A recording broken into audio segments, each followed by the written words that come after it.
एकम ब्रह्म द्वितीयो नास्ते ने ना नास्ते किंचन। पूरे ब्रह्मांड का मालिक एक ही ईश्वर है। वाल्मीकि रामायण, तुलसीकृत रामायण और राधे श्याम रामायण, बजरंग विजय रामायण, आध्यात्म रामायण, भुषुंडी रामायण, अद्भुत रामायण, इत्यादि रामायण, सच्ची रामायण, पक्की रामायण, संग्राम रामायण, ये हमने 14 रामायण पढ़ डाले। था जवानी थी, स्टेमिना थी, को ग्रहण किया। फिर ऋग्वेद, सामवेद, अथर्ववेद, यजुर्वेद, इसको भी पढ़ा। वो भी उर्दू में?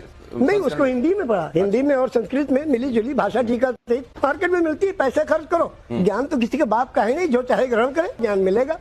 तो मैंने वो भी पढ़ा। श्री विष्णु पुराण, शिव पुराण, गरुड़ पुराण, वायु पुराण, सूर्य पुराण, अग्नि पुराण, ब्रह्म वैवर्त पुराण, लिंग पुराण, वामन पुराण, उत्तरभूषण पुराण, काकभूषण पुराण, हरिवंश पुराण, देवी भगवत पुराण, भाष्य पुराण, भविष्य पुराण, मत्स्य पुराण, कल्कि पुराण, ये 18 पुराण में बंगाला। तो अब जैसे वेद का एक मंत्र है, एकम ब्रह्म द्वितीयो नास्ते ने ना नास्ते किंचन। पूरे ब्रह्मांड का मालिक एक ही ईश्वर है, दूसरा कोई नहीं, नहीं था, नहीं है, नहीं होगा। किंचन, किंचा भर भी नहीं। एकम एवं अद्वितीय, वो परमेश्वर, वो प्रभु अकेला है, कोई दूसरा उसका शरीक नहीं।